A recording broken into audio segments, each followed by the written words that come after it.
Alors, donc ce matin, il y a une question qui est très à propos, puisque c'est le sujet qu'on étudie en ce moment. Si par exemple, ce soir on doit compter le 8e jour du Homer, et le coucher du soleil il est à 18h, et à 18h05, quelqu'un me dit, dis-moi, c'est combien ce soir? Et moi je dis, ce soir c'est 8. Et après je fais la Sfirat Homer. Est-ce que j'ai le droit de faire la bracha? Non. J'ai pas le droit. Et moi j'avais aucunement l'intention de m'acquitter de la mitzvah. Donc moi j'ai une question. Mitzvot c'est grande kavana ou l'autre c'est grande kavana?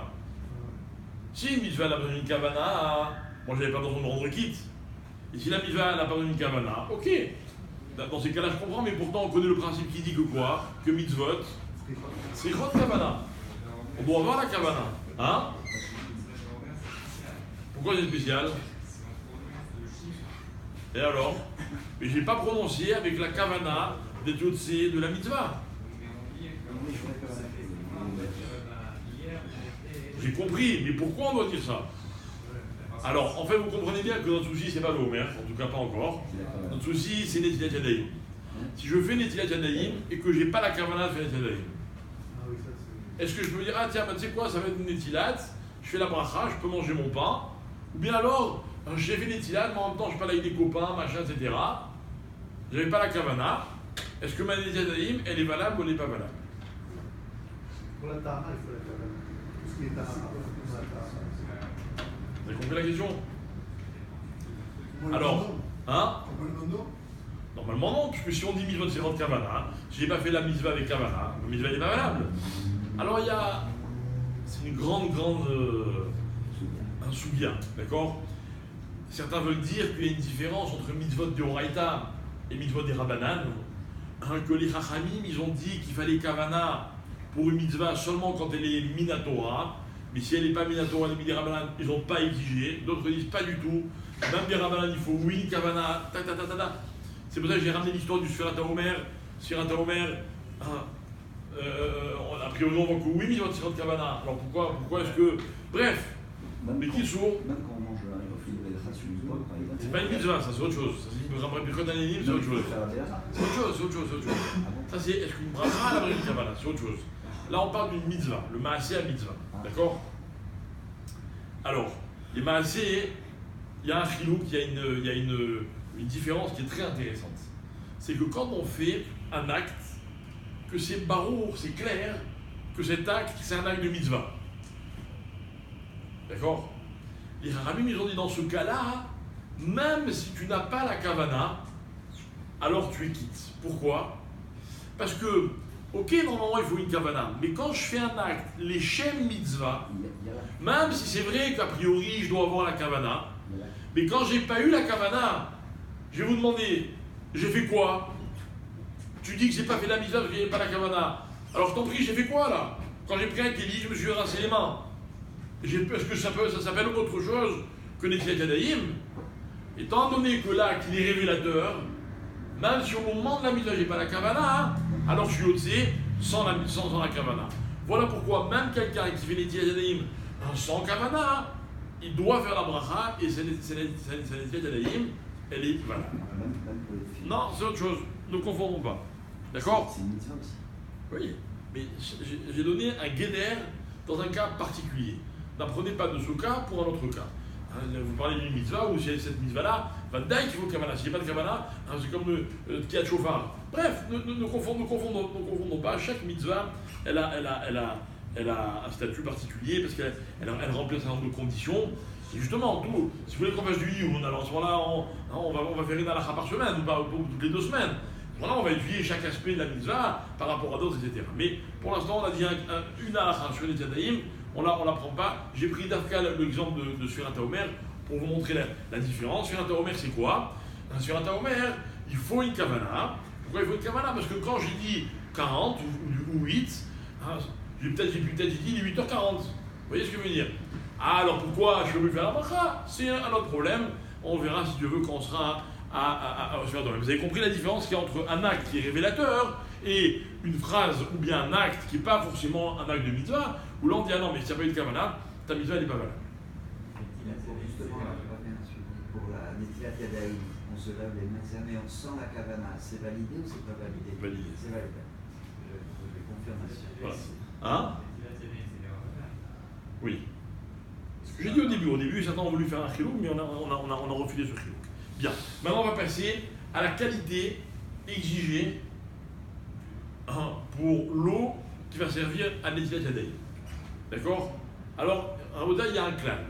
Et une règle qui est très importante, c'est que l'eau avec laquelle on doit faire Netilat Yadayim, c'est la première à la qu'on va dire aujourd'hui, après il y en a d'autres. Hein. Elle doit avoir la couleur de l'eau. Une eau qui n'a pas la couleur de l'eau, c'est pas bon. C'est-à-dire qu'en fait, c'est un indice. D'accord? On va voir, il y a plusieurs sortes d'eau qui ne sont pas valables, une eau qui ne sont pas bons, etc., etc.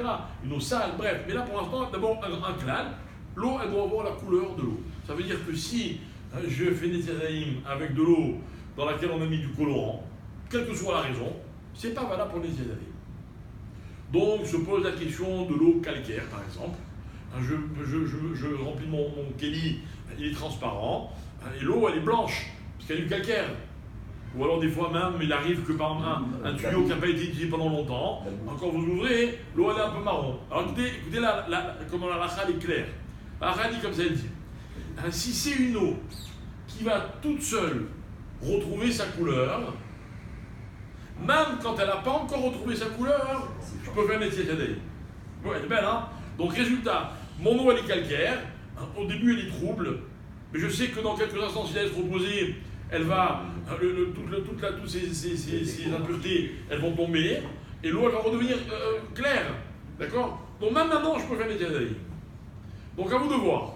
Si vous avez une eau, par exemple, vous ouvrez un robinet qui n'a pas été ouvert depuis longtemps, ou bien il y a une coupure d'eau, etc. Vous savez, des fois, ils font des travaux. L'eau, elle est marron. Ok? Dites-vous que vous avez droit, même si elle est marron, dans la mesure où toute seule, elle va retrouver sa couleur. Voilà le guéder, la définition d'après la halakha. Ok? Autre halakha intéressante, on n'a pas le droit d'utiliser de l'eau qui a servi à quelque chose d'autre.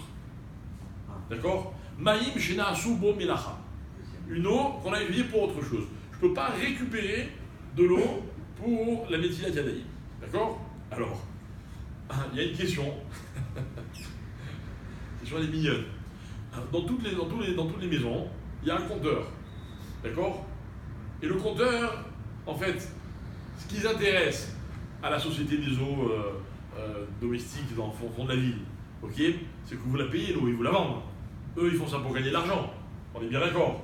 Maintenant, cette eau, quand elle passe dans le compteur, il y a une espèce de pales comme ça, qui font bouger le compteur. Et eux, ce qui s'intéresse, c'est ça. C'est qu'ils vous disent, ah, vous avez consommé tant, ils vous facturent tant.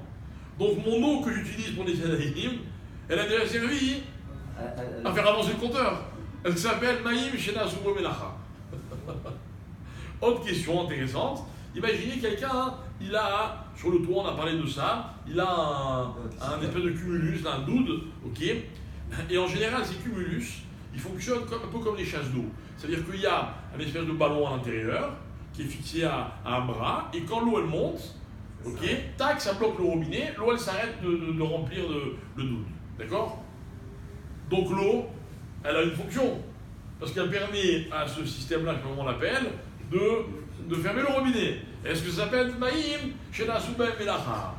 Alors la réponse est que non. Pourquoi non? Parce que c'est pas que j'ai pris de l'eau, j'ai utilisé pour quelque chose, et puis après je l'utilise pour les Yadayim. C'est que, voilà, en hébreu il y a ça important, agav.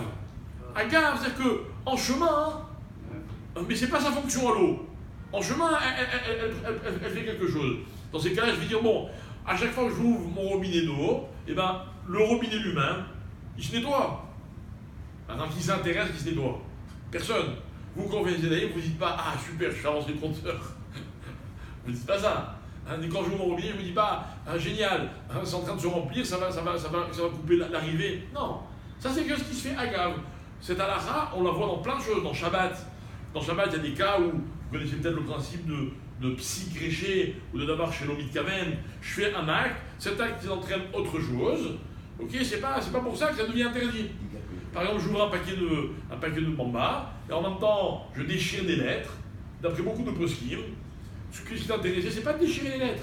Donc je peux dire, ah, j'ai effacé des lettres, effacer c'est un sourd, donc j'ai pas le droit de. Non, non, ça c'est un cave, ça n'intéresse personne. C'est pas du tout la fonction de ce que je suis en train de faire. Donc dans ces cas-là, ça s'appelle pas Maïm chez Nasu Bo Nasim Nasu Ben Belacha.